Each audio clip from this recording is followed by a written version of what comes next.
যারা পিছুর টানে কাঁদবে, তারা কাঁদবে, ছিড়ব বাঁধা রক্ত পাই, চলব ছুটে রৌদ্রে ছাই, জড়িয়ে ওরা আপন গায়ে, কেবলই ফাঁদ ফাঁদবে, কাঁদবে, ওরা কাঁদবে। রুদ্র ওদের হাঁক দিয়েছে, বাজিয়ে আপন তুর্য, মাথার পরে ডাক দিয়েছে মধ্যদিনের সূর্য। মন ছড়ালো আকাশ বেপে, আলোর নেশায় গেছি খেপে, ওরা আছে দুয়ার ঝেপে, চক্ষু ওদের ধাঁধবে, কাঁদবে, ওরা কাঁদবে। সাগর গিরি করব রে জয়, যাব তাদের লঙ্ঘি, একলা পথে করিলে ভয়, সঙ্গে ফেরেন সঙ্গী। আপন ঘরে আপনি মেতে, আছে ওরা গণ্ডি পেতে, ঘর ছেড়ে আঙিনায় যেতে, বাঁধবে ওদের বাঁধবে, কাঁদবে, ওরা কাঁদবে। জাগবে ঈশান, বাজবে বিষাণ, উড়বে সকল বন্ধ, উড়বে হাওয়ায় বিজয় নিশান, ঘুচবে দ্বিধাদ্বন্দ্ব। মৃত্যু সাগর মথন করে অমৃত রস আনব হরে, ওরা জীবন আঁকড়ে ধরে মরণ সাধন সাধবে, কাঁদবে, ওরা কাঁদবে, কাঁদবে, ওরা কাঁদবে। আমরা এই পর্বটা শুরু করছি এসো আবৃত্তি করি আবৃত্তি কর্মশালা। এখানে আমরা আবৃত্তি সম্পর্কে যেমন জানছি, যারা সরাসরি আমার কাছে শেখার সুযোগ পাও, দীর্ঘ সময় ধরেই পাবে, আবৃত্তি সম্পর্কিত অনেক ভাবনা আমি তাদের সঙ্গে ভাগ করে নিই। যারা অনেক বাইরে থেকে দূর দূর থেকে এসেছো তাদের সঙ্গে হয়তো সেভাবে সম্ভব হয় না, কিন্তু আমার বলা রইল আবৃত্তি সম্পর্কিত কোনো প্রশ্ন তোমরা যদি আমাকে মেইল করে পাঠাও, চিঠি লিখে পাঠাও, তাহলে আমি নিশ্চিতভাবে সেই সব প্রশ্নের উত্তর দেব আমি যতটা জানি। আমার বরাবরই ধারণা যে একজন সফল বাচিক শিল্পী হতে গেলে যদি তিনি আবৃত্তিকারী হন, তাকে আরও বিভিন্ন বিষয় সম্পর্কে জ্ঞান রাখা এবং আরও বিভিন্ন মাধ্যমে কাজ করে সেই কাজগুলোও একটু নিজের অভিজ্ঞতার রসে জারিত করা যেতে পারে। আমি যখন প্রথম আবৃত্তি শুরু করি কখনো ভাবিনি যে আমি উপস্থাপনা করব বা আমি করতে পারি, কিন্তু আমি আবৃত্তি করার সঙ্গে সঙ্গে যখন উপস্থাপনা করার সুযোগ এলো আমার কাছে, HMVFM যারা আমাকে সুযোগ দিয়েছিলেন প্রথমে, আমি খুব উপভোগ করেছিলাম কাজটা, ভীষণ উপভোগ করেছিলাম।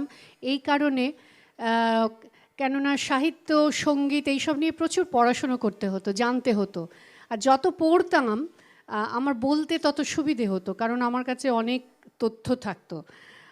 এবং উপস্থাপনার এই যে সময়টা, আমি দীর্ঘ সময় ওখানে কাজ করেছি, আমি নিজে খুব উপভোগ করেছিলাম। এবং যেহেতু এতগুলো কাজ আমি একসঙ্গে করতাম, আবৃত্তি নিজে মঞ্চে করতাম, আমি শেখাতাম, আমি উপস্থাপনা করতাম, কিছু কিছু কাগজে লেখালেখি করতাম, এই যে বিভিন্ন মাধ্যমে আমি কাজ করার সুবাদে আমাকে কিছু পড়াশুনো করতে হতো, সেটাই আমি খুব আনন্দ পেতাম। আমি এই সব কিছু করেছি এমন নয় যে শুধু জীবিকা নির্বাহের জন্য, আমি খুব আনন্দে কাজ করেছি।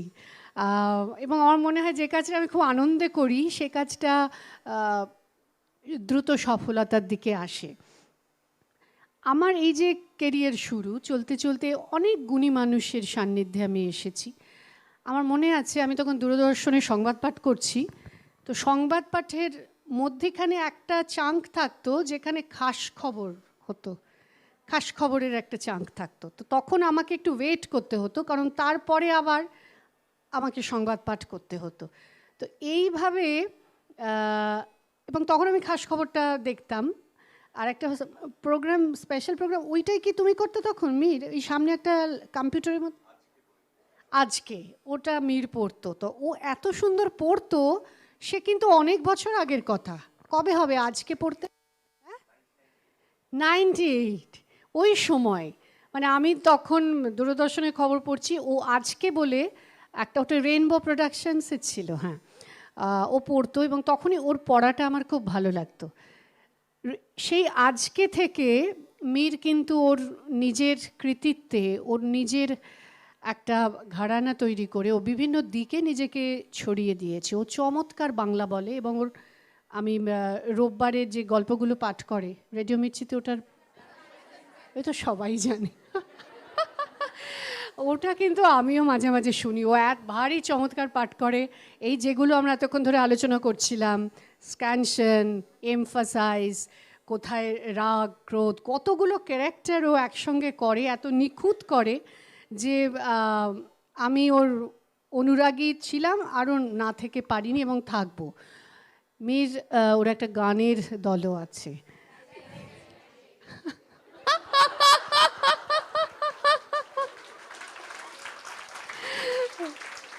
আচ্ছা, এটা প্রায় একটা কুইজ কম্পিটিশনের মতো হচ্ছে। আচ্ছা, ওর ওর একটা নাটকের দলও আছে, ইচ্ছে মতো।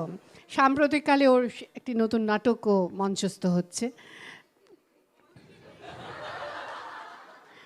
আর মীরের সবচেয়ে বড় মিরাক্কেলটা কোথায়? আচ্ছা, তো তোমরা সবাই, আমাকে আর কিছু বলতেই হলো না, এত জেনে আছো তোমরা, এবং আমি জানি অনেকক্ষণ ধরে অপেক্ষায় আছো। আমাদের সকলের প্রিয় পরিচিত সেই মীরের জন্য এখন আমি মাইক্রোফোন ছেড়ে দিচ্ছি। Good afternoon. আমার কাছে যে শব্দগুলো মোটামুটি একটু ওই সেভিংস ব্যাংকে রাখা ছিল, যেগুলো ভাবলাম আপনাদের সামনে এসে ওই বেরা চেকের মাধ্যমে একটু ইনক্যাশ করব, সেই শব্দ কে একজন ইনক্যাশ করে নিয়ে চলে গেছে। তার নাম ব্রতদী বন্দ্যোপাধ্যায়। আমার কাছে এই মুহূর্তে ভাষায় প্রকাশ করার মতন ক্ষমতা নেই, আমার কাছে সেই সামর্থ্য নেই, আমি নিঃস্ব এই মুহূর্তে। ব্রতদী বন্দ্যোপাধ্যায়কে আমরা সবাই একজন ইনস্টিটিউশন হিসেবেই চিনি, শুধুমাত্র একজন সুন্দরী নারীই নন।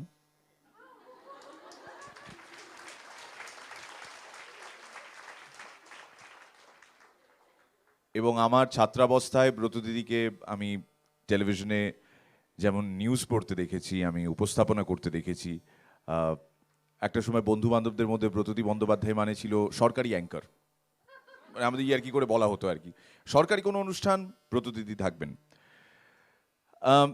আমাদের জীবনকে অনেকভাবে ছুঁয়ে গেছেন ব্রতদী বন্দ্যোপাধ্যায়, এবং আজকে এতগুলো বছরের পরিচয়ের মধ্যে এই প্রথমবার কাব্যায়নের জন্য এখানে আসা এবং দিদির ডাকে আসা। শুরুতে যে প্রণামটা আমি করলাম সেটা শুধুমাত্র একজন ভাইয়ের তরফ থেকে একজন দিদিকে প্রণাম করা নয়, একজন মানুষ যে এখনো শিখছে তার গুরুর প্রতি শ্রদ্ধা জানানোর জন্য।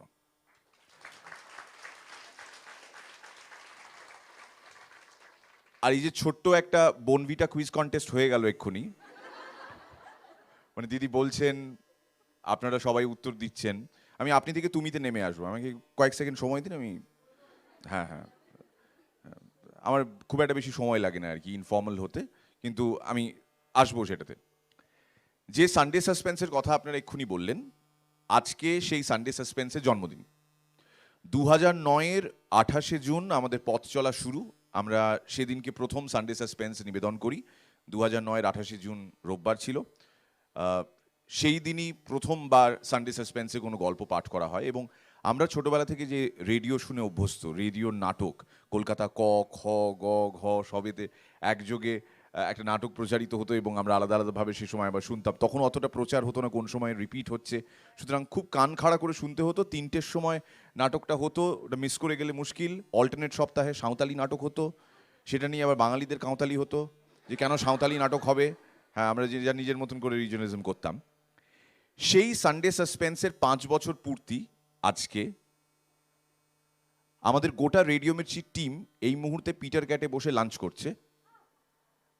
আমি এই শোয়ের যেটুকু হতে পেরেছি আর কি, মাই কমিটমেন্ট রিমেন্স উইথ কাব্যায়ন। আমি আজকে দিদির জন্য এখানে এসেছি। তো আমি এক্ষুনি ভাবছিলাম ওখানে বসে যে সানডে সাসপেন্সের কথা সবাই বলছেন, সেই সানডে সাসপেন্সের 5 বছর সেলিব্রেট করার জন্য আমাদের গোটা টিম আজকে লাঞ্চে গেছে আর কি। আমি বললাম না, আমার লাঞ্চের থেকে অনেক বেশি ইম্পর্ট্যান্ট একটা কাজ, একটা কমিটমেন্ট আমার অবভিয়াসলি জানা ছিল। যখন আমি দিদিকে ডেটটা দিয়েছিলাম তখনই আমি জানি যে আমি 28শে জুনের কথা বলছি। 28শে জুন মানে একটা বিশেষ দিন, এটা ভোলার নয়। আজকে এই যে বিপুল জনসমারোহ, আমি ভীষণভাবে নিজেকে মাইনরিটি ক্লাস মনে করছি। ছেলেদের সংখ্যা খুব কম, আর উল্টোপাল্টা বললে চচ্চবেটা খাওয়ার চান্সেস অনেক বেশি। তো একটু নার্ভাসই আছি আর কি, ঘামও দিচ্ছে। আপনি কেউ সহৃদয় এগিয়ে এসে আঁচল দিয়ে মুছে দিলেও আমার কোনো আপত্তি নেই, বাট ছেলেদের সংখ্যা দেখছি খুবই কম। এটার আমি কি মানে ধরবো আমি জানি না। কয়েকজন আবার টাই ঝুলিয়ে চলে এসছো। হ্যাঁ, এটা ভালো যে সিনেমা দেখতে যাওনি, এখানে এসছো। আমি জানি না স্কুল কেটে চলে এসছো কিনা, বা ওভার হয়েছে তারপর। ও এটাই স্কুল? বাহ, চমৎকার। এরকম কি রোজ হয়? মানে বসে তোমাদের নিশ্চয়ই খুব ভাল লাগছে, এতগুলো মেয়ে চারিদিকে বসে। আচ্ছা, আমি প্রথমেই এই অনুষ্ঠানের ছোট একটা পোস্টার ফেসবুকে সোহম কর ডিজাইন করেছিল। তো Soham, thank you so much. ওটা আমি আমার ফেসবুক ওয়ালে শেয়ারও করেছি এখানে আসার আগে। হ্যাঁ, ও একটু আগে এসে আমার কানের কাছে গুজগুজ করছিল যে ওকে যেন একটু আগে ছেড়ে দেওয়া হয়। ও এই শিল্পটাকে এগিয়ে নিয়ে যাওয়ার জন্য যুগান্তকারী কাজে অংশগ্রহণ করতে যাচ্ছে কিছুক্ষণ পর, সেটাতে যাতে ও যেতে পারে। তুমি তুমি তুমি বলো, তুমি একটু দিদিকে বলো না, তুমি বলো ছেড়ে দেবে তুমি সেটা। আমি বলে দিলাম, আমরা টেলিভিশন, সিনেমা, নাটক, মিউজিক, এতগুলো ক্রিয়েটিভ আর্টসের সঙ্গে যুক্ত, যারা লেখেন খুব ভালো। আমরা সবাই, আমি মনে করি এখানে প্রত্যেকে ঈশ্বরের দানে ট্যালেন্টেড। এবার কার ট্যালেন্ট কোথায় কিভাবে কাজে লাগে এটা কমপ্লিটলি তার এফর্টের ওপর নির্ভর করছে, সে কতটা পরিশ্রম করছে। এইগুলো মোটামুটি চেনা ছকের কথা আমরা সবাই জানি। আমি যে পার্টিকুলার ট্যালেন্টের কাছে ঋণী এই মুহূর্তে, সেটা হচ্ছে ভগবান আমাকে একটি কণ্ঠস্বর দিয়েছেন, বাকশক্তি দিয়েছেন, যে কারণে আমার সব থেকে ভয়ানক নাইটমেয়ার হচ্ছে আমি একদিন ঘুম থেকে উঠে দেখবো আমি আর কথা বলতে পারছি না। যদি সেটা ঘটে, তারপর আমি কি করব? একদিন বসে গোটা দিন অ্যানালাইজ করেছিলাম। আমার মেয়ে আর আমার গিন্নি বাপের বাড়ি গিয়েছিলেন মেয়েকে নিয়ে কোনো একটা কাজে, এবং আমি সেই দিনকে সারাদিন বাড়িতে ছিলাম। তো বাড়িতে কাজের মাসি ছাড়া আর কেউ সেরকম ছিল না। কাজের মাসি নিজেই বলল, বৌদি আর ও চলে যাচ্ছে স্যার, আমি একটা মেয়ের কাছে ঘুরে আসি। আমার তো সেরকম তো আপনার তো সে রান্না করে দিয়েছি, সে ফ্রিজের মধ্যে রান্না করে দিয়েছি, ফ্রিজে খাবার রয়েছে, আপনি তো গরম করে খেয়ে নিতে পারবেন। বলেছে, নিজেই চলে গেল। আমি হ্যাঁ যেতে পারো বলার আগে ও আনভার শাহ রোডের মোড় থেকে অটো ধরে চলে গেল। জেনারেলি যেখান থেকে আসেন ওরা, আমতলা, ক্যানিং, হ্যাঁ, চরণ, চলে গেলেন উনি। মানে আমি পারমিশন দেওয়ার কেউ নই, চলে গেলেন। সেদিন বাড়িতে কেউ কথা বলার ছিল না, ওই পার্টিকুলার দিনটার কথা, এটা কয়েক বছর আগে। সেদিকে সারাদিন ভাবছিলাম যে আজকে বাড়িতে কেউ নেই, মেয়েও নেই, মেয়ে তখন আরো একটু ছোট, সারাক্ষণ ও বাড়িতে থাকলে ওটা একটা কথা বলি। তখন এই একা বসে ভাবতে ভাবতে আমি ওই সাবজেক্টের ওপর বারবার ডোয়েল করছিলাম যে যদি কোনো দিন এমন হয় যে ঘুম থেকে উঠে আমরা, এক্ষেত্রে আমি থেকে আমরা হয়ে যাই, যে আমরা ডিসকভার করলাম যে আমরা কমিউনিকেট করতে পারছি না। আমরা আমাদের বেসিক যে নিডসগুলো সেগুলো তো আমরা কমিউনিকেট করি। আমাদের গরম লাগছে, কমিউনিকেট করলাম, এসিটা একটু বাড়িয়ে দাও, পাখাটা একটু চালিয়ে দাও। আমার চাওয়া পাওয়া সমস্ত কিছু এই কমিউনিকেশনের মাধ্যমে। এই কমিউনিকেশন আমরা প্রত্যেক দিন করি এবং খুব সহজ এবং সাবলীলভাবে করে থাকি। আমার ভেতরের ব্যথা, আমার আনন্দ, আমার প্রেম, ভালোবাসার কথা থেকে শুরু করে কোনো একটা বিষয়ে আমার বিদ্রোহ, সব কিছুই আমরা আলটিমেটলি কমিউনিকেট করি।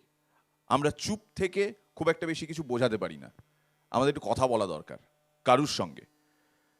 এমনও অনেকে দেখেছি যারা সেইভাবে অনেকের সঙ্গে মেশেন না, তারা ফেসবুক বা টুইটারে অনেক বেশি ইজি। তারা মনে করেন যে আমি যদি কিছু লিখি আমি কমিউনিকেট করতে পারবো। এই কমিউনিকেশন এবার বিভিন্ন স্তরে হয়। কেউ রেডিওতে কমিউনিকেট করে, কেউ টেলিভিশনে করে, কেউ নাটকের মঞ্চে, কেউ সিনেমার মাধ্যমে, কেউ তার গানের ভাষায়, কেউ কবিতা লিখে।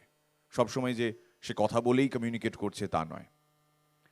যেহেতু এই ফিল্ড এত ফাস্ট গ্রোয়িং এবং তার পাশাপাশি যেটা খুব ইম্পর্ট্যান্ট, আমরা বেশ কিছু বছর ধরে দেখে আসছি যে মাস কমের স্টুডেন্টস শুধু নয়, যারা অন্যান্য ফিল্ডের সঙ্গেও জড়িত, তারা কিছু একটা করতে চায় রেডিওতে বা টেলিভিশনে বা কিছু একটা, এবং ওই পরিচিত থাকলে এটা প্রায়ই হয়ে থাকে, বিশেষ করে আত্মীয় পরিজনের মধ্যে আরও একটা। ব্রত দিদিকে আম শিওর এরকম অনেকবার ফেসে, হ্যাঁ ব্রত দিদি, ওই আমার এই বড় শালির মেয়েটা না হেভি ট্যালেন্টেড, খুব সুন্দর কবিতা বলে, আবৃত্তি এত সুন্দর করছে। আমাদের এই জনজাগরণী ক্লাবের হয়ে যে আমাদের পুজোর যে অনুষ্ঠানটা হলো, সেখানে আপনি শুনতেন ফার্স্ট ক্লাস, মাই ডিয়ার আবৃত্তি এত সুন্দর। আমাদের তো পাড়ার সবাই বলল, বততী বন্দ্যোপাধ্যায়ের কাছে নিয়ে চলে যাও। বততী বন্দ্যোপাধ্যায় যদি একবার ওর গলা শোনে, আরে বাবা চমকে যাবে। আমার বড় শালির মেয়ে বলে বলছি না দিদি, সত্যি জেনুইন স্যাঙ্গুইন হয়ে থাকুন। যে এটা বাঙালির একটা খুব প্রিয় শব্দ স্যাঙ্গুইন, আমি স্যাঙ্গুইন করে বলছি আপনাকে, এরকম এখন ছোট।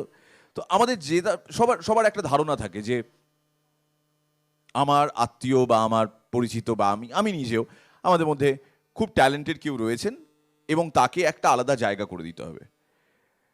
যারা এই প্রফেশনের সঙ্গে যুক্ত, তাদের সঙ্গে আরও হাজার হাজার মানুষ যুক্ত, এবং প্রত্যেকেই ফিল করেন যে আমার আত্মীয় বা আমার বাড়ির মানুষ এই কাজটা খুব ভালোভাবে করতে পারেন। সে কোথায় কাজ করে? সেলস ট্যাক্সের অফিসে, কিন্তু সেলস ট্যাক্সের অ্যানুয়াল সোশিয়ালে সে এবছর খুব সুন্দর আবৃত্তি করেছে।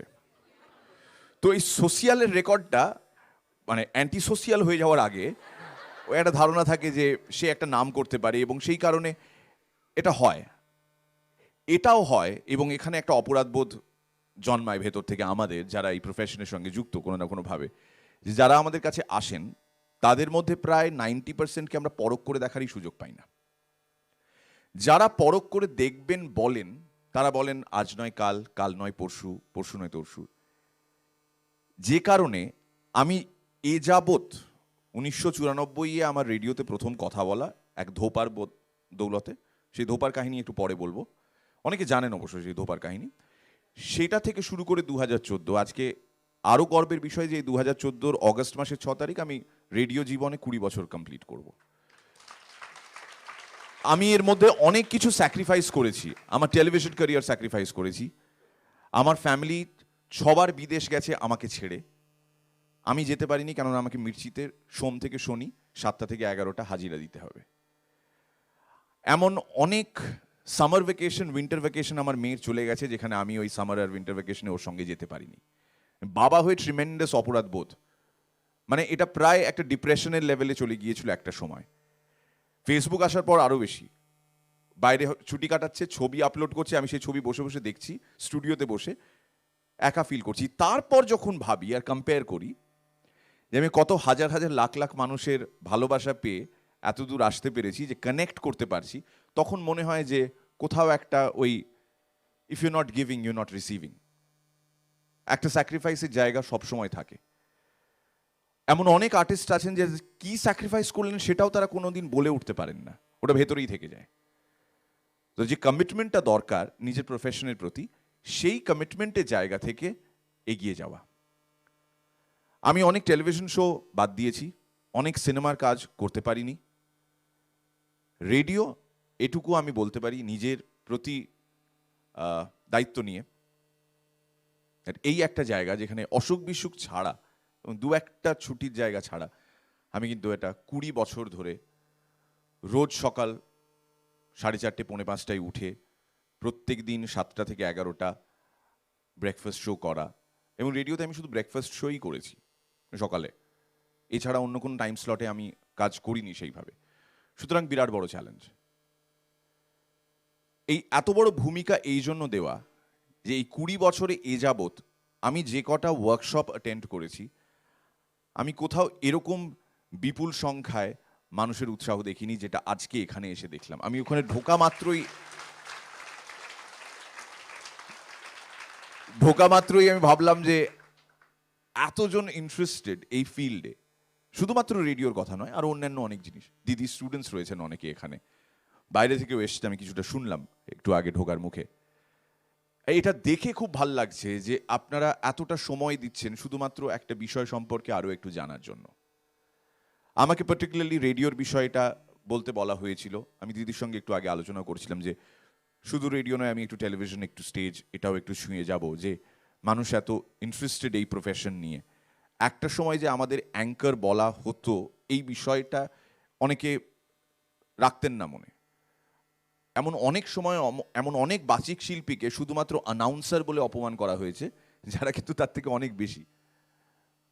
এক্ষেত্রে কিন্তু আমি ধরুন রেলওয়ে প্ল্যাটফর্মে আমি যে অ্যানাউন্সমেন্টগুলো শুনছি, যে অমুক প্ল্যাটফর্মে অমুক ট্রেন অমুক সময় আসছে, সে কাজটাও যিনি করছেন তিনিও যথেষ্ট নিষ্ঠার সঙ্গে করছেন, এবং খুব ইম্পর্টেন্ট, যথেষ্ট দায়িত্বর সঙ্গে করছেন। Wrong information conveyed could create a complete havoc. সেই ক্ষেত্রে তার প্রতি যতটা শ্রদ্ধাশীল, হকার যে লেবু লজেন্স ব্যাচে ট্রেনে ট্রেনে, আমি তার প্রতিও সমানভাবে শ্রদ্ধাশীল। শুধুমাত্র নিজেকে রিমাইন্ড করা যে আজকে এটা আমাদের পরম সৌভাগ্য যে আমরা একটা প্ল্যাটফর্ম পেয়েছি। এরা যারা সো কল্ড হকার্স, বা এরাও তো কমিউনিকেটার্স, কমিউনিকেট করছেন, ইনফরমেশন প্রদান করছেন, এরা যদি সেরকম প্ল্যাটফর্ম পেতেন, এদের ভাষা যদি একটু বেটার হতো, তাহলে এরাও কামাল দেখাতে পারতেন। আজকে জাস্ট একটা থিন লাইন কোথাও এদিক ওদিকে ফারাক করে দিয়েছে। আমাকে অনেকে বলেন যে আপনি মিমিক্রি করেন, আপনি এতগুলো মানুষের গলা নকল করেন, এতগুলো মানুষের কথা বলার স্টাইল নোটিস করেন, আপনি কোথা থেকে ইন্সপিরেশন পান? আমি ইন্সপিরেশন পাই এক মাছওয়ালার কাছ থেকে, এক কাগজওয়ালার কাছ থেকে, ট্রেনে হকারি করছে যে তার কাছ থেকে। কেন এত ভালো কমিউনিকেশন, মানে যারা ট্রেনে, কারা ডেলি প্যাসেঞ্জার্স, এখানে ডেলি প্যাসেঞ্জারই করেন বলবো না, ডেলি প্যাসেঞ্জার কারা কারা? আমি ধরে নিচ্ছি এখানে মোটামুটি 15 to 20% এখানে যারা রয়েছেন তারা ডেলি প্যাসেঞ্জার্স, তারা প্রত্যেক দিন ট্রেনে ট্রাভেল করেন। এটা তো আপনারা জানবেন এবং মানবেন যে একটা ট্রেনে উঠে এক কামরা থেকে আরেক কামরা এক জিনিস বলতে বলতে একটা মানুষ যাচ্ছে, উইথ আ কমপ্লিট আনসার্টেনটি। আমার মাল বিক্রি হতেও পারে, নাও হতে পারে, কিন্তু কমিউনিকেশনে এতটুকু উৎসাহের অভাব নেই। সে সমানভাবে চেঁচায়, সমানভাবে গলা ফাটায়, সমানভাবে নিজে জিনিস বিক্রি করতে আসে। একটা মানুষ বুঝতে না পারলে তাকে আবার দুবার তিনবার করে বোঝানো যে আমি কি বিক্রি করছি, সেটা সে করে। ধৈর্য হারায় না, নিজের টার্গেটটাও মাথায় রাখে, এবং এভাবে এক কামরা থেকে আরেক কামরা, এক ভেস্টিবিউল থেকে আরেক ভেস্টিবিউল কমিউনিকেট করতে করতে যায়। এমন অনেক মানুষকে দেখি যারা বিভিন্ন অ্যাসপিরেশনস নিয়ে আসেন। কেউ বলেন আমি টেলিভিশনে কাজ করতে চাই, কেউ অভিনয় করতে চাই, কেউ রেডিওতে কাজ করতে চাই, এসব বলেন। কিন্তু here is the question that you need to put to yourself, যে যখন আপনারা এই প্রফেশনে আসবেন, গড উইলিং আপনারা আসবেন, প্রফেশনাল গাইডেন্স থাকবে, এই সমস্ত টেকনিক্যাল ব্যাপার স্যাপার সবার ক্ষেত্রে সমান সমান হবে। ওই ডিফারেন্সটা গড়ে দেবে কি? ডিফারেন্সটা গড়ে দেবে আপনার উৎসাহ আর আপনার ক্রিয়েটিভিটি। একজন হকার ওই লাইনে, ধরো হাওড়া গেদে লাইন বা শিয়ালদা গেদে লাইনে বা হাওড়া কাটোয়া লাইনে, অন্তত এক একজন হকার আরো 50-60 জন হকারের সঙ্গে কম্পিটিশনে রয়েছে। একই ট্রেনে 10টা সিঙ্গাড়াওয়ালা, একই ট্রেনে 10টা সেফটি পিন, নেল কাটার, চুলের ফিতে বিক্রি করে বেড়াচ্ছে আরো অনেকে। এদের সঙ্গে তারা কম্পিট করছে। আজকে এই পলিশের জায়গা, এই ফিনেসের জায়গা, আমাদের এরকম একটা সৌভাগ্য হয়েছে যে এরকম একটা জায়গায় আমরা কমিউনিকেট করতে পারছি। যারা এই সৌভাগ্যটা পান না তারা অনেকে পিছিয়ে থেকে যান। আমরা ইনকামের মাধ্যমে এক একজন শিল্পীকে এক একটা বর্গে বা শ্রেণীতে ফেলি। এটা যারা করে থাকেন তারা খুবই নিকৃষ্ট মানের কাজ করে থাকেন। ঠিক সেইভাবেই যেমন একজন বাচিক শিল্পীকে অ্যানাউন্সার শুনে অপমানিত বোধ করতে হয়, এটা হয়েছে, এটা আমার ক্ষেত্রেও হয়েছে। আই এম শিওর দিদিও এই এক্সপিরিয়েন্স নিয়ে, আরও অনেক প্রিয়জন আমাদের রয়েছেন যারা এই প্রফেশনে কাজ করেন, যারা এটা একইভাবে ফেস করেছেন। Take it sportingly. তাহলে আমি অ্যানাউন্সার থেকে একজন অ্যাঙ্কার হব কি করে? আমি এই ডিফারেন্সটা তাহলে গড়ে দেব কি করে? যে আমাকে বলছে তার কাজ বলা, তার পারসেপশন, তার ধারণা চেঞ্জ করা তাহলে আমার দায়িত্ব। আমি যদি সেটা চেঞ্জ না করতে পারি তাহলে সেটা আমার ফেলিয়ার। আজকে যে কমিউনিকেশন এত বড় একটা আর্ট, এত বড় একটা শিল্প হয়ে দাঁড়িয়েছে, আমরা বাচিক শিল্পীদের বারবারন্ত দেখছি, আমরা দেখছি কিভাবে তারা ফ্লারিশ করছেন, তাদের আন্ডারে কারা কারা স্টুডেন্ট হিসেবে আসছেন, তারা কাজ করছেন। প্রথম জিনিস যেটা খুব ইম্পর্টেন্ট সেটা হচ্ছে একটু চোখ কান খুলে রাখা। আমি এখানে অত বেশি স্ট্রিঞ্জি হব না যে কণ্ঠস্বর কেমন হতে হবে, তোমার কথা বলা একটা সময় ছিল যে একটু গম্ভীর গলায় কথা না বললে একটা ভীষণ রকমের একটা ব্যাপার হতো। আমি তো ওই ঘরানাতে বিশ্বাস করছি না, আগেও করিনি, এখনো করি না। মানে কারো গলা যদি এরকম হয় তার মানে যে তার অ্যাঙ্কারিং করার কোনো স্কোপ নেই বা সে এই বিষয়টাতে এগোতে পারে না। Who is a communicator? আমি মনে করি একজন কমিউনিকেটর সে যে খুব সহজ সরলভাবে মানুষের সঙ্গে মিশে যেতে পারে, মানুষকে তার কথা বোঝাতে পারে, আর একটা ধাপে এগিয়ে গিয়ে মানুষকে এন্টারটেইন করতে পারে। If you can do that, তুমি আমার চোখে, আপনি আমার চোখে একজন কমিউনিকেটর। এবার কমিউনিকেটরের আমরা কিছু প্রি রেকুইজিটস রেখে দিয়েছি আমাদের মনে। অডিশনে বিভিন্ন জায়গায় যখন কেউ যায়, বিভিন্ন জায়গায় বিভিন্ন সময়ে বিভিন্ন শিল্পের জন্য বিভিন্ন রকমের অডিশন। গানের ক্ষেত্রে যেমন তার সুর ঠিক আছে কিনা, তার সেন্স অফ তাল লয় এই সমস্ত কিছু ঠিক আছে কিনা সেটা যেমন দেখা হয়। সিনেমার ক্ষেত্রে সে কেমন অভিনয় করছে সেই বিষয়টা যেমন দেখা হয়, এই বিভিন্ন রেডিওর ক্ষেত্রে কিন্তু একটাই ফ্যাক্টর এই ক্ষেত্রে, আনফরচুনেটলি বলবো, একটাই ফ্যাক্টর যেটার মাধ্যমে তোমাকে বিচার করা হবে, সেটা হচ্ছে তোমার ভয়েস। যে কারণে একজন ফারহান আখতার একবার আমাদের মির্চি স্টুডিওতে এসেছিলেন, শাদিকে সাইড এফেক্টসের প্রমোশনে এসেছিলেন। ফারহান আখতার গান তিনি কিন্তু চিরাচরিত যে মানে আমরা যে ধরনের একটা ধারণা করে রেখেছি যে একজন গায়কের কণ্ঠ কীরকম হবে সেরকম নয়। ফারহান নিজেকে বলে যে ফারহান বলে আমার সাপোর্ট সিস্টেম কোথায়, আমার বাবা আমার লিরিক্স লিখে দেয়, জাভেদ সাহেব আমার বাবা, আমার মিউজিক অধিকাংশ সময় শঙ্কর এহসান লয় থেকে শুরু করে বিশাল শেখরের মতন প্রতিষ্ঠিত যারা মিউজিশিয়ানস রয়েছেন তারা করে দেন। সুতরাং আমার যে খামতিগুলো রয়েছে কণ্ঠস্বরের দিক থেকে সেগুলো আমার ঢেকে যায় খুব সহজে, because I have a good support system. আপনি যখন রেডিওতে যাবেন, না আপনার বাবাকে দেখা যাবে, না আপনার জন্য কেউ গান লিখে দেবে, না আপনার জন্য কেউ থালাটা সাজিয়ে দেবে। It is only you and your voice which will have to make the difference. এইখানে চ্যালেঞ্জটা আমার মনে হয় আরও একটু কঠিন হয়ে যায়।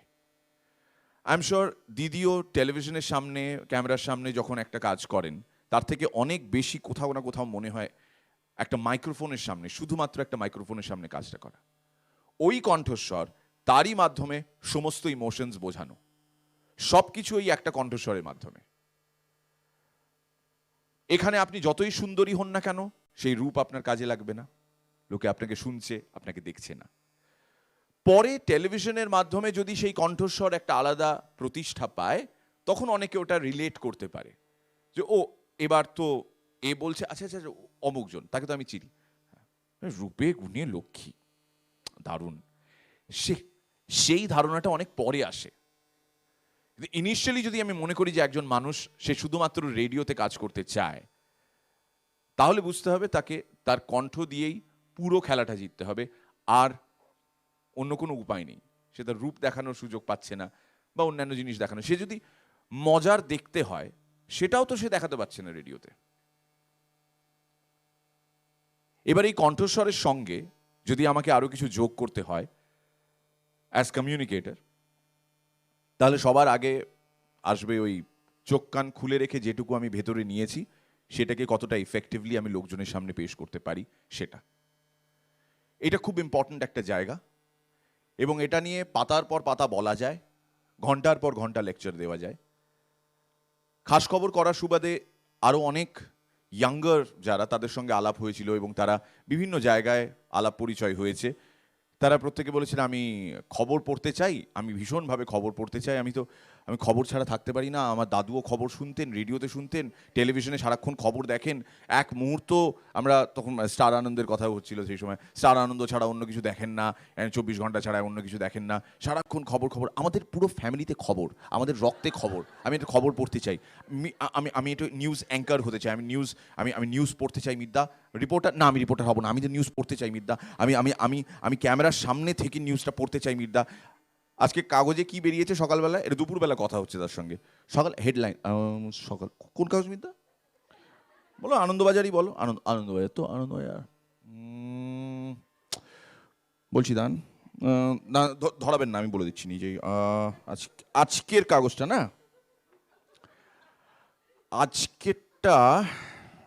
আজকেরটাই বলতে পারছি না, মানে অন্যদিন হলে আমি বলে দিতাম, কিন্তু কি হচ্ছে, আমি এটা জাস্ট একটা ছোট্ট এক্সাম্পল দিলাম। তোমার স্বপ্ন দেখার ক্যানভাসটা বেশ বড়, তুমি হাতে সেরকম তুলি না রাখলে সে তোমার কল্পনা কত বড় উল্টো মানুষকে বোঝাবে কি করে।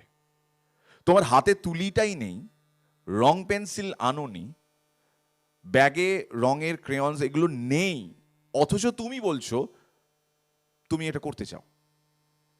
এই একই প্রবলেম ফেস করে আরো অনেক মানুষ, কিন্তু যারা অডিশন দিতে আসেন তারা দুম করে দোষ দেন, ও যাকে রাখার ছিল তাকে রেখে নিয়েছে, এমনি শুধু শুধু একটা ঢং করে একটা অডিশন করলো। এটা প্রায়শই শুনতে হয়, এটা গায়ে মেখেও নি, কোনো অসুবিধা নেই, খুব ছোটখাটো ব্যাপার। কিন্তু হ্যাঁ, কোথাও একটা এটা ওই ধারণাটা জন্মে যায়, মানে আমাদের তো অবভিয়াসলি জানা আছে যে এত নাম্বার অফ সিটস বা এতজনকেই নেওয়া সম্ভব, এর থেকে বেশি আমরা নিতে পারবো না। তাদের নিয়ে তো শুধু বসে থাকা নয়, তাদেরকে ট্রেন করার দায়িত্বটাও আছে। বাট অডিশনে যাওয়ার আগে আমি এখান থেকেই শুরু করছি, বিকজ এটাই প্রথম স্টেপ। আমরা সবাই জানি যে কোনো ক্রিয়েটিভ কাজের জন্য আমরা অডিশন দিতে ভালোবাসি, এবং এটা একটা বেশ চ্যালেঞ্জিং জায়গা। চ্যানেলস যারা রয়েছেন, টেলিভিশন মিডিয়াতে রয়েছেন, তারাও ফাটিয়ে এটার প্রচার করেন। কত বড় লাইন হলো, সাপের মতন কত বড় লাইন হয়ে গেল, এটা দেখাতে বেশি interested, rather than showing how many of the talent that ওই লাইনে যারা দাঁড়িয়েছিল তাদের মধ্যে থেকে তুমি সিলেক্ট করে তাদেরকে ফোরফ্রন্টে আনতে পারলে। আমি নিজে এই বিশ্বের সার্কেলের অঙ্গ বলে আমি নিজেই দোষ স্বীকার করছি। আমরা ইন্টারেস্টেড আরো বেশি, কত বড় ঘরে কতজন ভরে গেল যারা অডিশন দেখতে এলো, ওই বাবা দেখেছো কতজন অডিশন দিতে এসছে, তুমি এদের মধ্যে কতজনকে অ্যাকচুয়ালি প্রকৃতপক্ষে গাইড করতে পারবে?